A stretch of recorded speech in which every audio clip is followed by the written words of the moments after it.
See people joining us. We'll give it another minute or so and then we'll get started.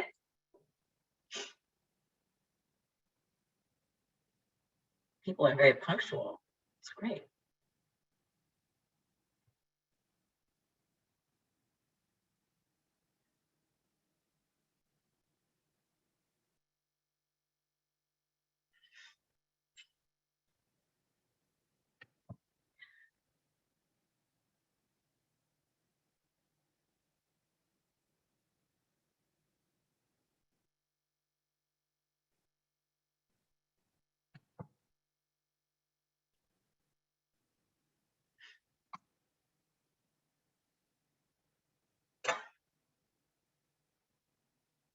Okay, I think we can get started. I see quite a few people joining us, so that's great. So welcome to all of our attendees. So happy to have you join us for this conversation. What does the new drug pricing law mean for you? A few quick webinar logistics before we start. Everyone is muted automatically. You're going to have a chance to submit questions through a Q&A box. That's our question queue. We are being recorded and we will share this recording out. I am Steffany. I'm the Vice President of Advocacy for the National MS Society, and I'm going to be introducing our featured guest for this webinar shortly, but I'm going to start by reading through our society mission statement and diversity, equity, and inclusion statement to ground our conversation today. So the society's mission statement is we will cure MS while empowering people affected by MS to live their best lives.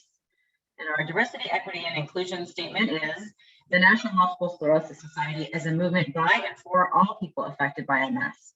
Our voices and actions reflect diversity, equity, and inclusion. We welcome and value diverse perspectives. We actively seek out and embrace differences.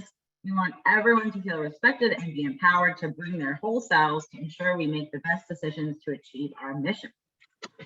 Now, it's my pleasure to introduce our special guest for today's conversation, Dr. Stacie Dusetzina, who is an associate professor in the Department of Health Policy at Vanderbilt University School of Medicine. She's a long and esteemed biography, so I'm just going to do a short version of it, but she's a health services researcher and her work has contributed to the evidence base for the role of drug costs on patient access to care and policy changes that might improve patient access to high-priced drugs.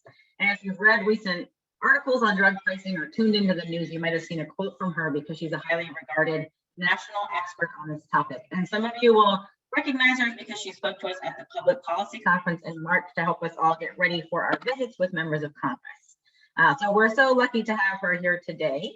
Thank you and welcome, Dr. Dusetzina. Thank you so much. I'm really thrilled to be here with all of you, and especially given this really important topic. Yes, we're so excited to talk about this big win that we're celebrating.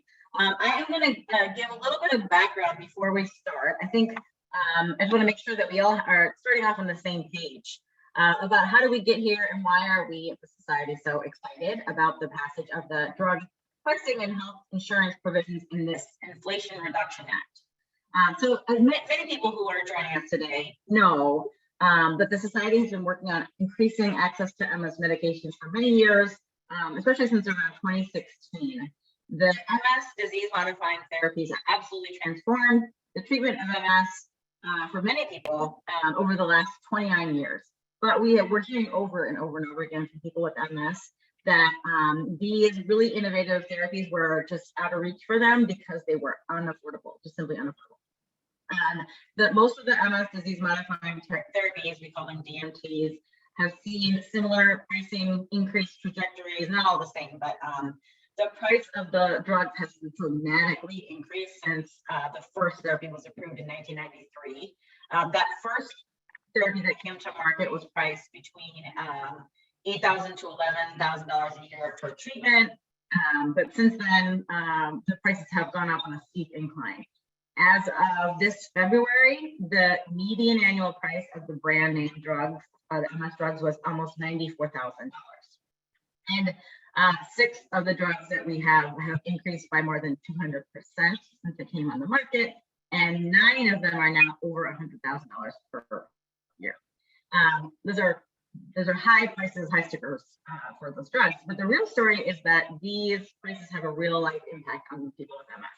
And we often cite our most recent survey of people with MS about their experience with the drugs and the DMTs, where 40% of people with MS reported that they were altering the use of their drug due to cost, either skipping or delaying or going off treatment altogether.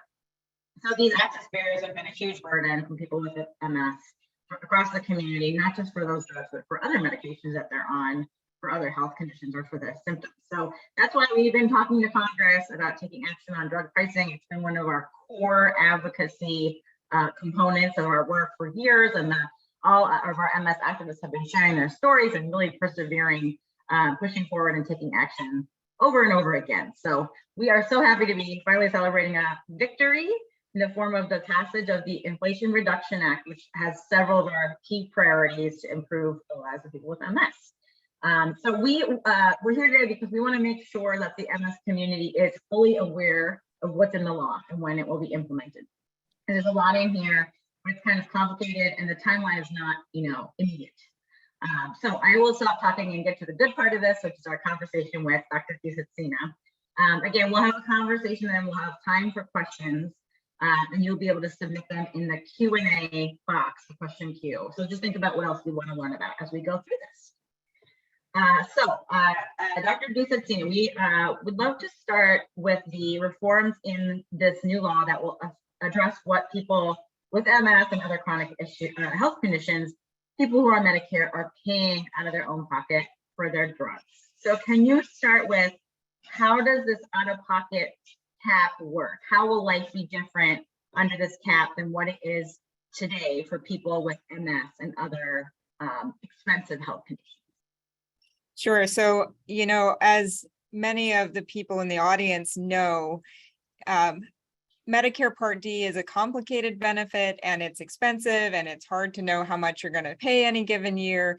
The benefit redesign that has been passed in the Inflation Reduction Act really simplifies the Medicare Part D benefit. It makes it much less clunky, not so many phases of the benefit anymore. And it adds a hard cap on out-of-pocket spending of $2,000. And I probably don't have to tell any of you how important that is when you need expensive drugs. So for people needing drugs like the disease modifying therapies that have very high prices, we know that this could be transformative in your ability to know how much money you have to spend in a given year. You won't spend more than $2,000 regardless of how many drugs you're filling.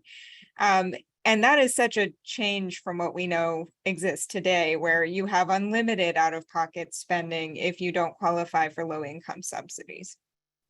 Thank you. Okay, can you hear me better? I was just getting messages that my sound was wonky. Is this better? Yeah, sounds great.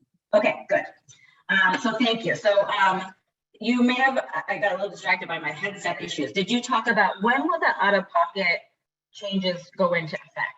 So it'll be phased in.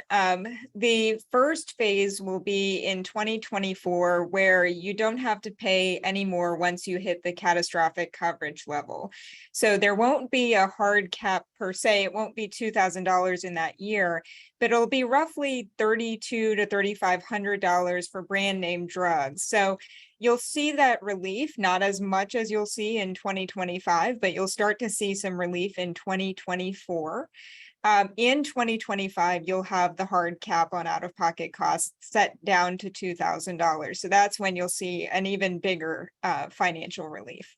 Okay, so 2025 is the big year. 2024, we're going to see this catastrophic coverage change. Okay, let's talk about that a little bit. I think a lot of people find that to be, this is one of the most confusing parts of Medicare in general, but so this law, as we understand it, it's gonna reduce the amount that people are paying. Right now they're paying a co-insurance, so it's, they're paying like that 5% of the actual price of the drug rather than like a flat copay, which would be, $50 for the drug per month or whatever, right? So so can you talk to us about like, how will this work? How will this be different than how it is today? Yeah, so in 2024, basically, instead of when you hit that catastrophic coverage level, so once you've had several $1,000s in drug spending, today what happens is you still pay 5% of the drug's list price, which we know from the intro comments is very, very high. So 5% adds up really quickly. In 2024, your responsibility once you hit the catastrophic phase will be nothing. So they reset that to 0% coinsurance, which basically means you just pay up to that level, $3,200 or $3,500, and then you pay nothing. When the hard cap goes into place, the catastrophic coverage is still at 0, but they just shift down the responsibility. So instead of having to spend as much as you'll spend today or next year, you'll spend less to get to the out-of-pocket maximum. Okay. That's really It feels too good to be true. Like, I think one of the things that we'll all have to reset in our minds is that the Part D benefit has been so complicated. Like, you don't know how much you have to pay from one fill to the next because you're in a different benefit phase, or sometimes you owe a copay, sometimes you owe a coinsurance, and it's just very hard to predict. Under the new benefit design, so by the time we get to 2025, you will have much more predictability when you go to the pharmacy. And for many people using these high-priced drugs, you're going to hit your maximum probably with your first fill. And this brings in another component of the bill that I think is really important for people in the audience, is this smoothing mechanism of sharing, like spreading that out-of-pocket cost over the remainder of the year. So the law also has in place this allowing you to basically take that $2,000 if you get charged that amount at the pharmacy because you're filling a very expensive drug. And it says, okay, well, you can pay that off for the rest of the year. So everybody would be able to opt into that option with their Part D plan. All plans should have that as an option available to you. And from the way that the law is written, it suggests that you could even opt into that mid-year, for example. If you're on your plan and suddenly you start to need expensive drugs and you want to be able to smooth out the cost, you could do that. That's incredible. And I think that's for a lot of us, that's really what we've been waiting for. As you said, it's like, it sounds like it's almost too good to be true. And that will be, it'll be so important for people across the MS community. So, and that is what we've been asking for. So we're taking just a moment to make sure everyone understands what this will be like. So thank you so much. And I want to talk about a couple of other things that we haven't talked about as much. You know, when we bring these issues to Congress, we tend to focus on, a few core components, because otherwise the meetings are, already long. We don't want to make them, 2 hours long with a list of 15 different priorities. So we haven't talked about this as much, but there's a provision in this act that is an expansion of eligibility for that Medicare Part D low-income subsidy program. And we know that MS is a really incredibly expensive disease, and that some of the members of the MS community are on the lower income end of the spectrum. So I thought we should flag this. Can you talk to us about what this law does in terms of expanding access to the low-income subsidies? Yeah, absolutely. So this is for people who have incomes between 135 and 150% of the poverty level. And basically what it does is it expands eligibility for full low-income subsidies.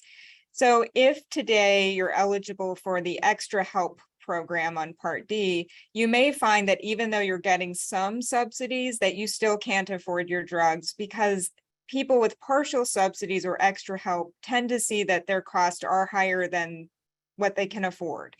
So that group will be eligible now for full low-income subsidies. That'll start in 2024.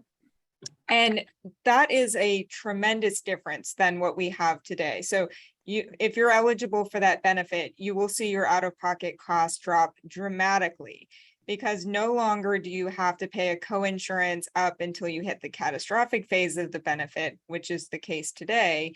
Instead, you will only pay a flat low copay whenever you fill your drugs, regardless of their price. So this is a really important benefit change.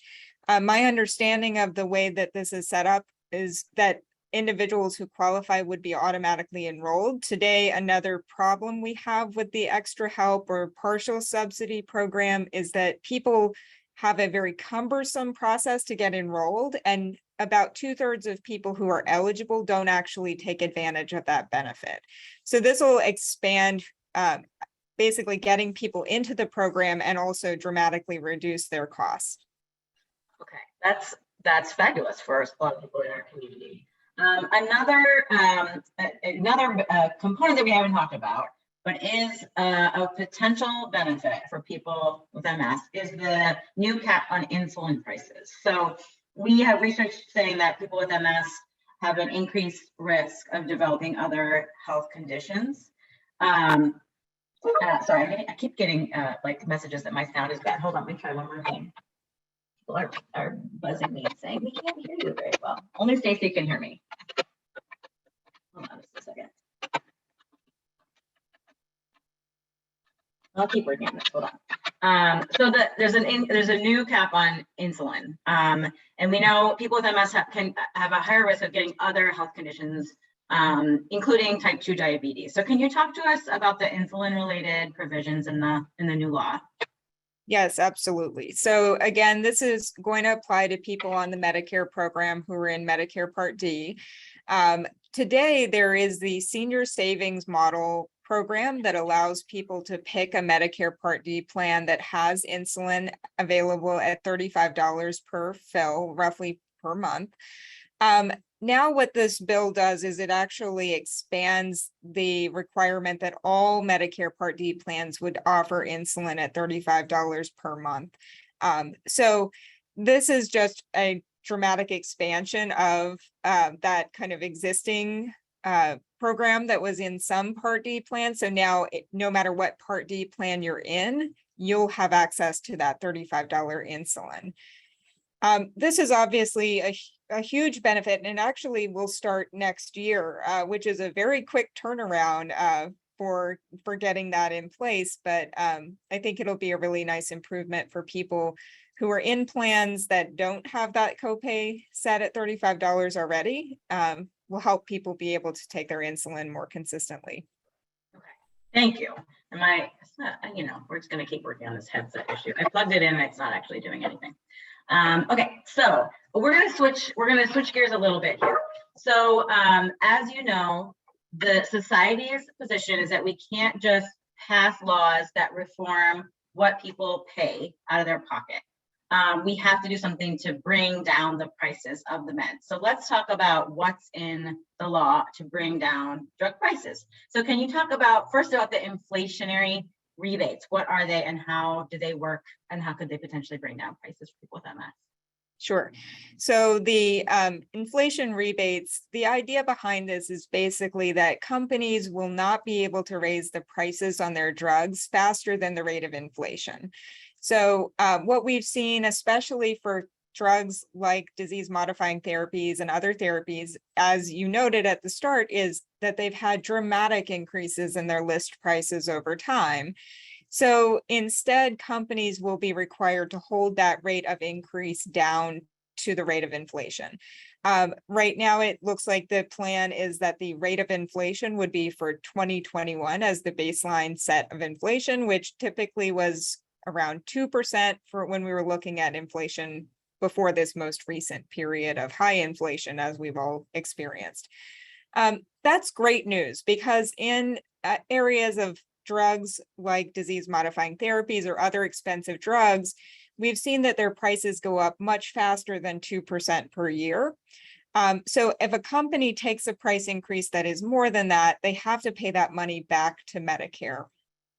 Now, one thing that I think is kind of important to keep in mind is this is preventing prices from going up as fast as they would have in absence of the policy. So it isn't decreasing prices as much as it's stopping them from growing as fast. Both are very important things to be doing, but how that would affect a beneficiary directly is a little bit less clear.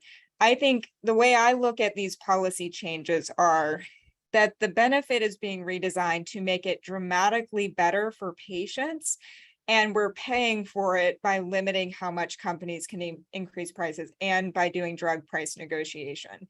So for people needing expensive drugs, you might not see your price drop for your drug directly, but you'll have that out-of-pocket cap. That means you're no longer kind of a victim of the increased prices. I figured this the headset up. This is all good news.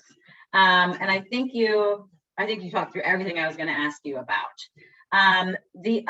So we talked about the inflationary rebates first because they do go into effect quickly, kind of shockingly fast. But I think the part of this new law that has gotten a lot of like the headline news is the government is going to be able to negotiate prices on behalf of Medicare beneficiaries for the first time. So this is very, very complicated, even for those of us who self-identify as policy wonks. So can you talk to us about what do you think we need to know about that and how it works?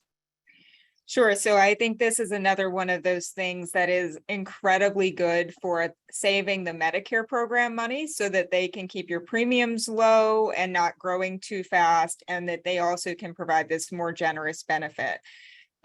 So even if your drug is not selected for price negotiation, you will have the benefit of having this better coverage. So we're just excited that a subset of drugs are eligible for negotiation. So when we break down the way the law is set up, in 2026, they would start negotiations for 10 drugs on the Medicare Part D program.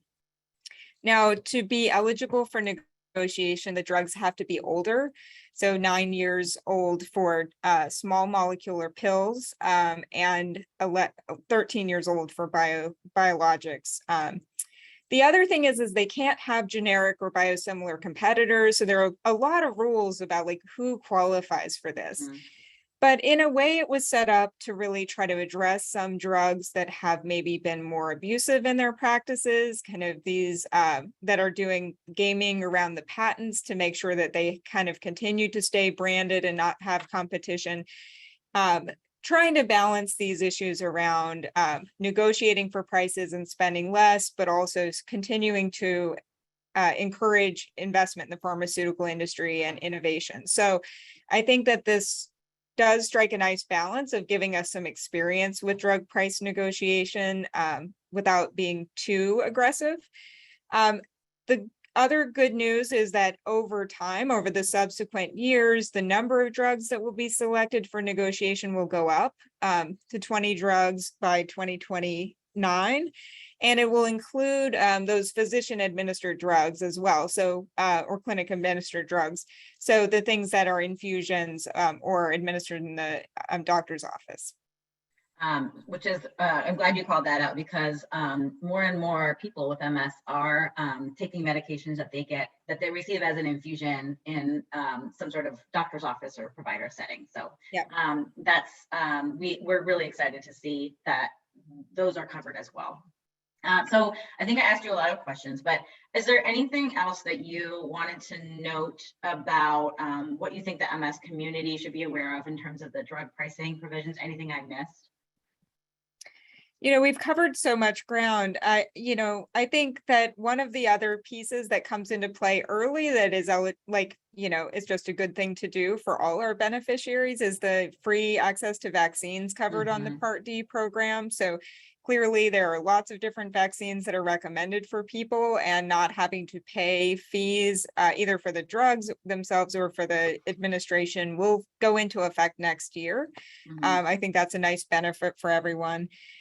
But I think the other thing is, and it's a little bit preaching to the choir here, as you said, that the drug price negotiation has really been in the headlines, but the financial relief that is coming for people who have such high costs is going to be so big and so important for your community and for other people needing expensive drugs on the program. And so, I have been celebrating hard in this office. I had a bottle of champagne behind me and I hit it.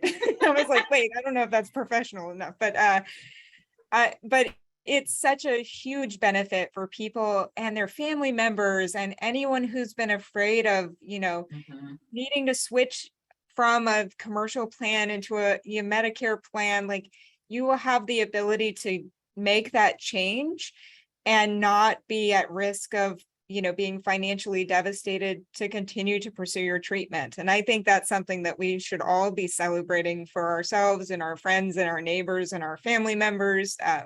It's a really, really big deal. Thank you. We also celebrate in our household with a variety of like sparkling apple juice and champagne. I know a lot of people who are joining us today did the same. And I will say, Dr. Dusetzina, we have really appreciated your role in this because you've helped us to understand a lot of the factors that are affecting us in terms of the dynamics of drug pricing, and you've helped to educate the press and legislators. So we're really grateful to what you've done.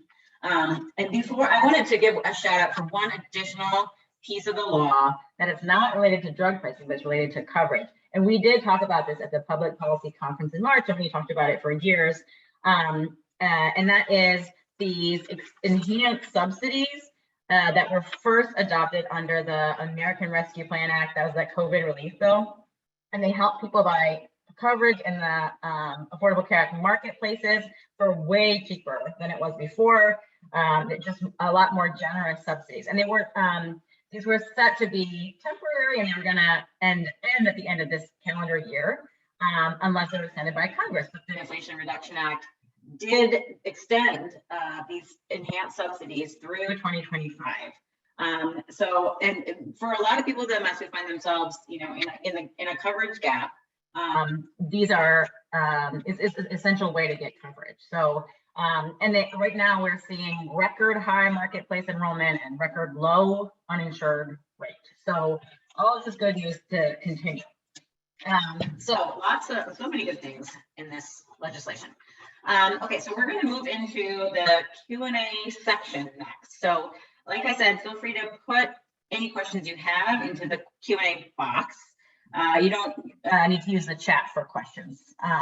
And we have a lot of people on the webinars, but you should still feel free to ask questions. We're going to be looking for themes, like questions that are repeated, and try to prioritize some of those.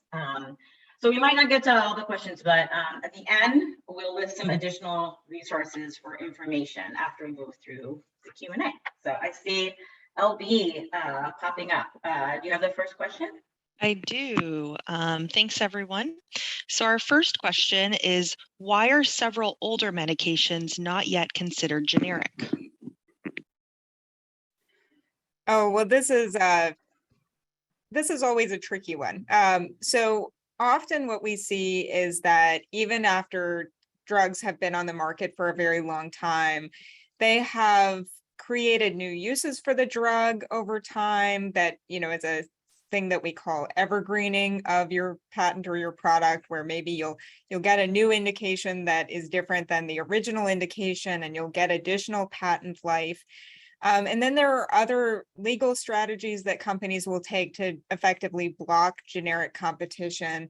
In some cases, we've seen even things like having drugs available only through restricted distribution, and then not making those drugs available for generic manufacturers to do the basic testing they need to do to show that their drugs are equivalent. So sometimes when you see a drug that you're like, this drug has been available forever, like, why isn't there a cheap alternative? Often there is a legal kind of gaming of the system that is going on that has prevented real competition from entering. I think this question is so great because it points at one of the real strengths of the negotiation piece here, where drugs that are older that don't have competition are the targets for negotiation. So if a company is playing a bunch of patent games that isn't really helping anybody, it's just kind of keeping the price high, that drug is going to be potentially eligible to be selected for negotiation. Thank you. I don't have anything to add to that. That was an excellent answer. Thank you both. Our next question, we're getting a lot about the donut hole. So a lot of questions around whether or not the new law will eliminate the donut hole. How will it impact the donut hole? Yes, this is my favorite thing. Although I appreciate donuts, I am thrilled to say the donut hole will be gone forever. So this is such an important change.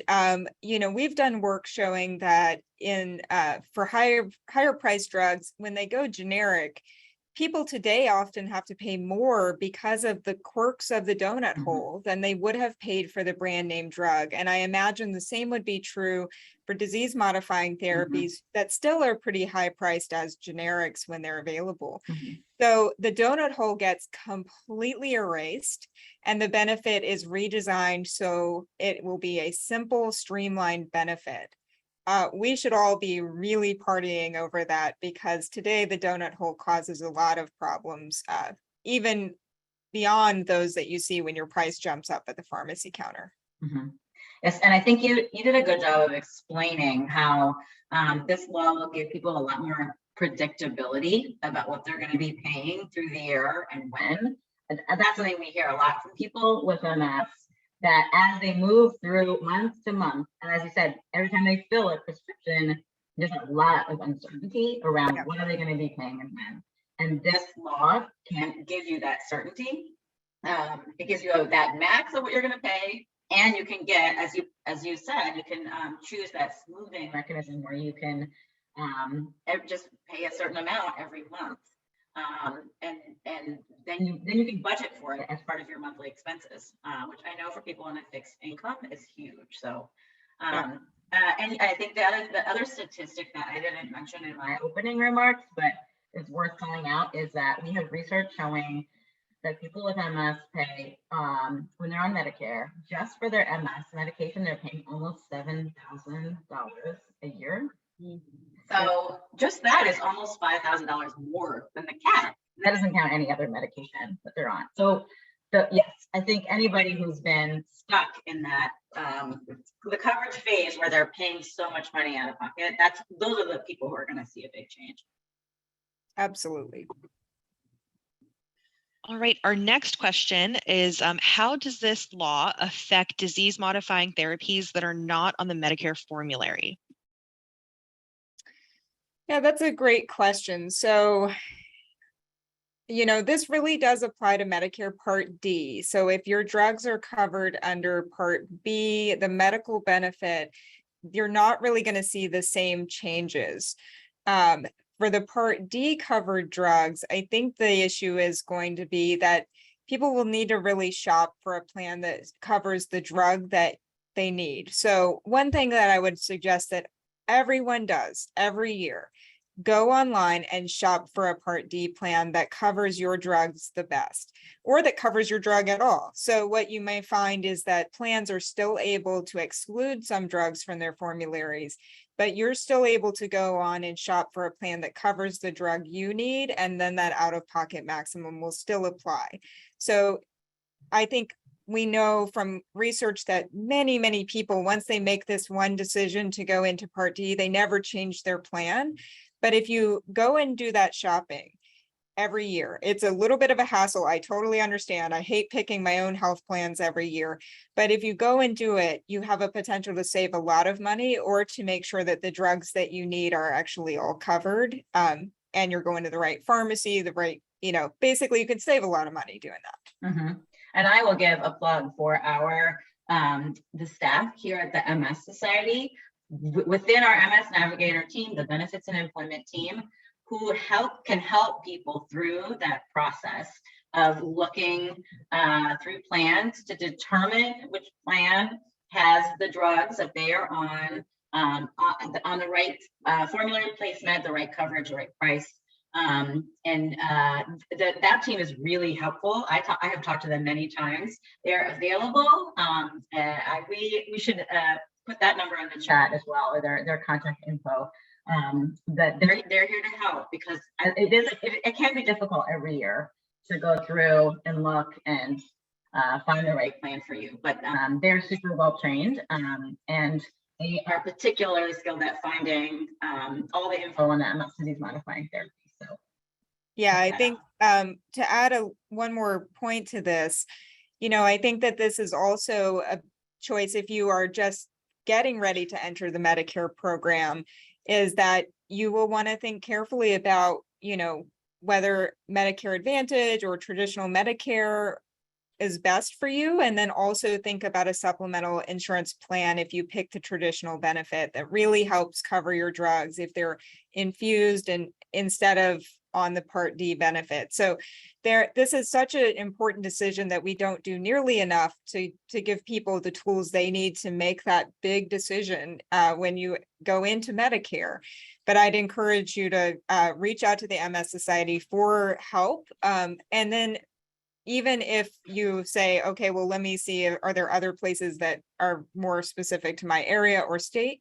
In each state, there's a SHIP counseling, state health insurance program counseling group that gives you, they're volunteers who are just a bunch of nerds about like health insurance, and they want to talk to you about making this decision. So you can also contact them as well. And even for your friends and family who don't have MS and who need help with that important decision.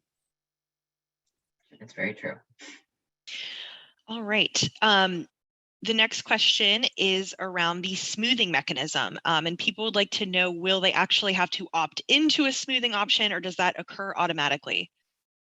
So the way that the law is written, and there will be lots and lots of details, I'm sure, coming out in the next, year or two about exactly how it will look. But the way it is written, it says that plans will have this as an option, and that you could enroll into a plan and the smoothing option, you will have to pick it. So you'll have to say, I'd like to have smoothing as an option. But it also suggests that you could pick that any month in the year. So if you went to the pharmacy and they said it's going to be $2,000 as your share, and you thought, oh, I really just can't manage that, and you didn't elect into smoothing, the way the law is written suggests that you could go and tell your plan you want to be in the smoothing mechanism, and then at the beginning of that next month, you could take advantage of that. I'm sure that many, many details are to be worked out, because we want people to be able to access this very quickly. Like ideally, if you saw that your price was going to be $2,000, you could say right then, okay, I'd like to smooth that out. Or maybe the option is just have people opt into that option no matter what, so that they can use it when they need it. But I'm sure more details are to come, but the idea is to really give you some flexibility about getting into that type of option so that you can use it when you need it. And I mean, if you do the math on it, this is like, just taking $2,000 divided by 12 months of the year, it's about $166 a month, which I know for people on a fixed income, that can be still a difficult amount to pay. But it is enormously better than paying, $4,000 in January and $2,000 in February or whatever it is. I think that is, again, we'll wait to see how this plays out, and there'll be much more detailed instructions for people. But I think it's really exciting that people can have the choices to figure out what works best for themselves. And then I love the option of opting in later if you need to, because you can't always predict what your drug costs are going to be. Yep. And just as a bit of background, we are getting a couple questions. Do you mind defining or explaining what smoothing is? Yeah. So if you thought about it, like spreading something out, like I think when I don't know who came up with the term smoothing so much, but the idea is basically to break up your payment over the remaining calendar months of the year. So I think the easiest way to think about it is just like Steffany just mentioned, if you filled your drug in January, then you have 12 months to break up that payment and pay the rest of the bill over those 12 months.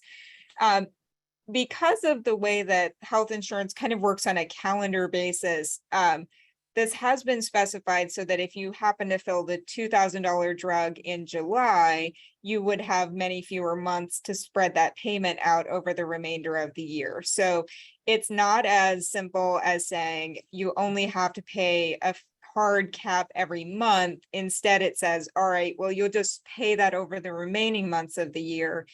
But, one of the things it does take into account is if you had a really expensive drug that you filled mid-year, but you'd already spent a bunch of different smaller co-pays, all of that comes off of the balance. And then you're just smoothing out whatever the remaining balance was that would get you to $2,000 out of pocket. So it's just really to try to take that payment and let it, be broken up by the remaining months in the year. And we'll have Thank to you. watch and see how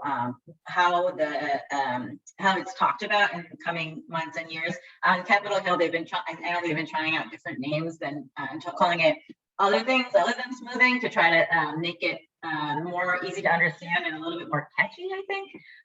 But we'll have clear information on our website when that becomes available, and we'll try to make sure everyone can understand what's happening. Thank you both. Are there any concerns that by allowing price negotiations, Part D plans and others might result in further limitations on choice when it comes to choosing the medication? So I don't think so. And partly, I guess what I'll say is that there are so many changes that are happening at one time. So there are many, many moving parts that include changing what your health plan pays in the Part D benefit once you hit the cap, changing what manufacturers pay, adding drug price negotiation, adding drug price increase limits. So there's so many moving parts here that I think that I think that they're going to still be the same protections on like what drugs have to be covered. So Medicare Part D has a whole set of rules that say at least this many drugs have to be offered. And if they work in different ways, you have to have a minimum number on the formulary. So none of that goes away. Plans are not going to suddenly be able to change all of the rules about what they're covering. The other thing that I don't think we talked about earlier is when there are lots of changes to health insurance, one of the things that sometimes happens is premiums go up because plans are worried about their financial risk because there are all these changes. One of the other things the law does is it limits the possibility of increasing premiums. So it sets the premium increases at no more than 6%. So even though there are all these changes happening and the benefits getting much more generous, you also will have the comfort of knowing that your premium will not increase more than 6%, which I think is kind of based on an average premium increase over time. While plans are figuring it out and Medicare is figuring it out, how these different changes are going to impact Medicare spending. You called that out. I was just going to flag that. We have gotten questions from MS activists about worried about their premiums going up. So it's great that sort of fail safe is included in the legislation. We're seeing a lot of questions coming in from people who have a medication that is infused. So can you kind of go back and talk through that impact around how infusion therapies will be impacted by this? Yeah, so infusion therapies will be impacted a little bit less directly, but if your infused therapy is selected for price negotiation, for example, and you're paying a co-insurance for your therapy, you would benefit from that lower price that is being negotiated. Otherwise, the infused therapies are less directly affected by the bill than in other places. Same thing will be with the drug price increase restrictions. You won't see your prices going up as much for infused therapies. I think this is always an important place to remind people that there are a lot of different ways to either get into a supplemental insurance plan that helps with your out-of-pocket medical cost, or be in a Medicare Advantage plan that has an out-of-pocket maximum that includes medical spending. Those are the ways that people who need infused drugs tend to try to have that financial protection. Now, there is still definitely a challenge for people who are in fee-for-service Medicare and who don't have a supplement. That particular situation, the insurance coverage is not great. You have to pay 20% of all the drugs prices on the infused benefit. But I think that there are some options to get into some sort of additional coverage to help with those costs. One particular piece of this might be that for people with the who get that expansion of subsidies, that 135 to 150% of poverty, that may help to close that gap a little bit for people who couldn't really afford to pay for supplemental insurance when enrolling into Medicare, but who now may qualify for additional assistance through Medicaid. And just to underscore, because I want to make sure that I understand this too. So the inflationary rebates, that still does apply to the Part B drugs, right? Yes. Yeah. So I think that's just something to make sure that people are tracking on specifically that. So the price of your medication cannot go up over the course of a year more than the rate of inflation, and that applies whether your drug is an injection or an infusion or a pill or whatever. And that is something that has been very high impact for the MS community. These year after year after year, sometimes multiple increases in a year. The price is going up, and then what people are paying out of pocket as a share of that going up. So this will have the effect of regulating how much people are going to be paying year after year out of their pocket in that way as well. So and that again goes into effect really quickly. So it's like October for the Part D, and then in January for the Part B, right, for the infusions. So, and again, I think we have a lot of problems with the drug pricing for the MS medications. They come to market high price sometimes, but the price increases will be affected across the board. So I just want to always make sure that I understand it too. So thank you. Absolutely. Oops, sorry about that.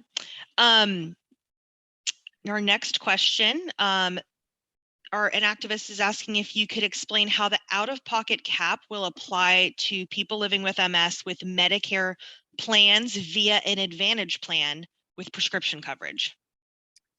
Yeah, well, the great news is that Medicare Advantage will also have the cap.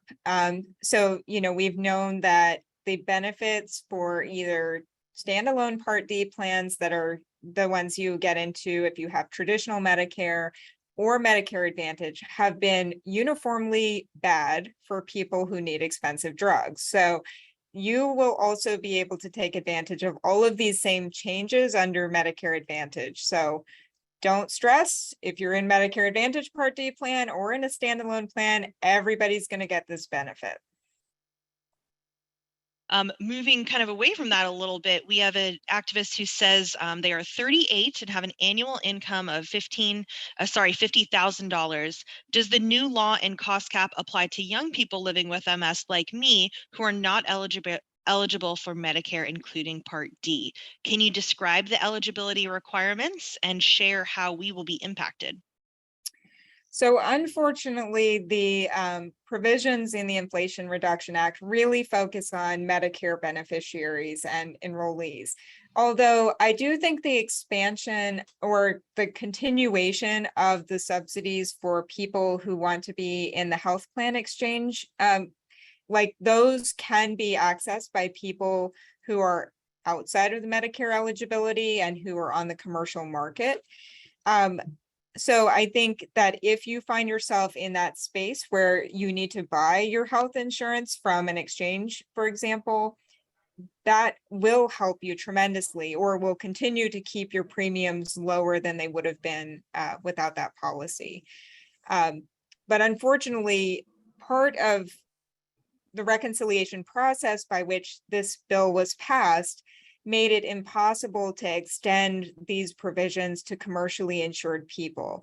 So this is one of the challenges, is that because of the way the bill is passed, the spending effects have to really affect the government programs.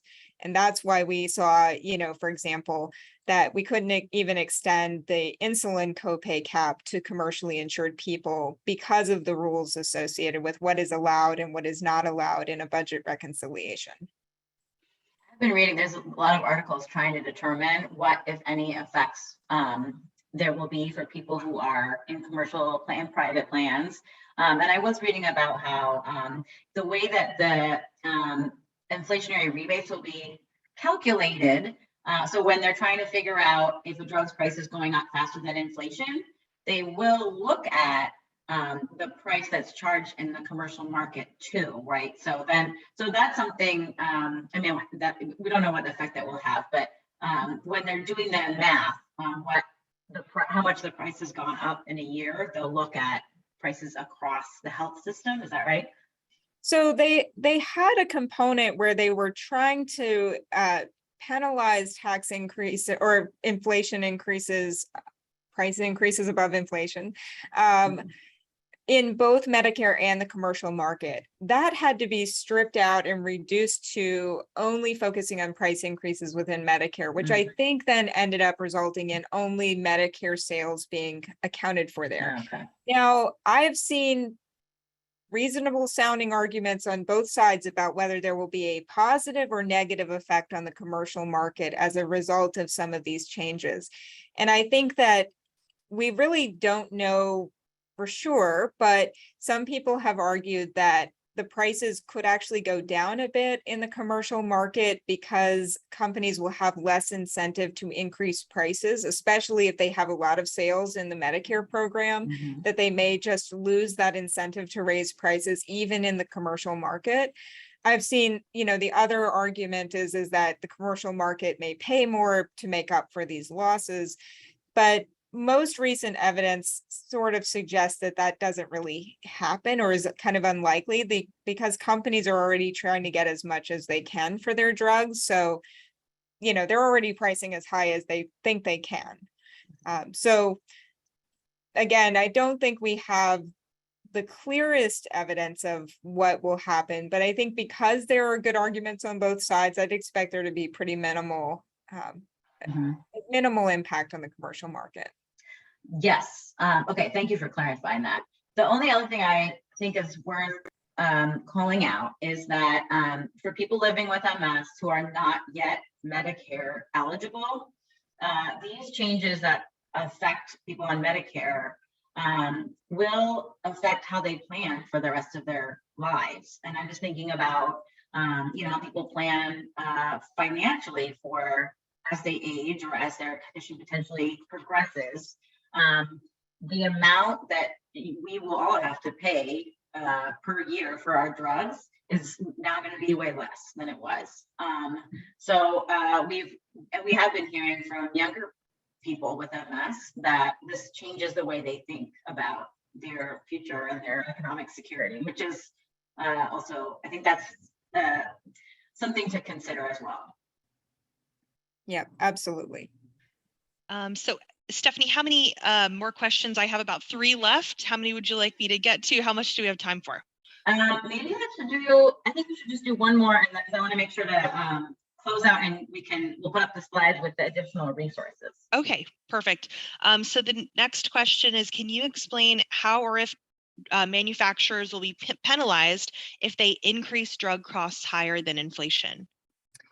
Yep. So in the Medicare program, if they do that, they just have to pay that money back to Medicare. So in effect, you're not really going to be allowed to get those dollars. So if you just decide to aggressively raise your price, you're just going to have to pay it all back. So this is really important because it removes all of the incentives to raise your prices, because you can't actually keep that money and you have to give it back. So that's a big win for the program. Thank you. And the rebates that they pay go into the Medicare supplemental, but they go to Medicare, right? That's right. So that you can imagine that will also provide the funds for Medicare to maintain a generous benefit and keep those premiums from going up. So these dollars returning to the Medicare program just make it more possible for the Medicare program to stay generous for the beneficiaries so that your costs stay low and you can afford to enroll in those plans. Thank you both for taking the time to answer all of these questions. I will say we're also going to post in the chat right now our news piece, which highlights the work of our activists. Thank you so much to everyone on this call. I'm sure many of you were among the thousands of activists who wrote letters, emails, made phone calls, and held congressional visits to make this possible. We wouldn't be here without you. I'll turn it back to you, Steffany. Yes, and I will second that to say, we had an army of MS activists over the past several years who were relentless in their pursuit of making these changes happen. And we know that the stories that people told helped members of Congress understand how the real life effect these drug prices were having and help drive them to take action. So I hope everyone feels the impact of their own, personal story and sharing that perspective. So thank you all, and thank you again for joining us today, Dr. Dusetzina, and for sharing your time and your expertise. Thank you to the audience for joining us and listening. This will not be the only opportunity to learn more and discuss the new law. We're going to have other upcoming events, including an Ask an MS Expert episode and a Real Talk MS podcast, and so much more. So stay tuned. As our final action step, I think we're going to put up a slide. Anyone who's not a part of the MS Activist Network can sign up. You can text MS Activists to 52886 to join, and then you can get advocacy emails and updates. And then the next slide has, if you need additional information or resources, you can always email us at msactivist@nmss.org, or check out our webpage dedicated to access to medications. Can you go to the next slide, Anna? I'm stuck on the text one. Here we go. We have the Access to Meds site listed here. And then our Navigator, MS Navigator information is also on this slide. The MS Navigators are very skilled, compassionate professionals that can connect you to the information and resources and support you need to navigate the challenges of MS. So thank you again, everyone, for your great questions, and have a great day.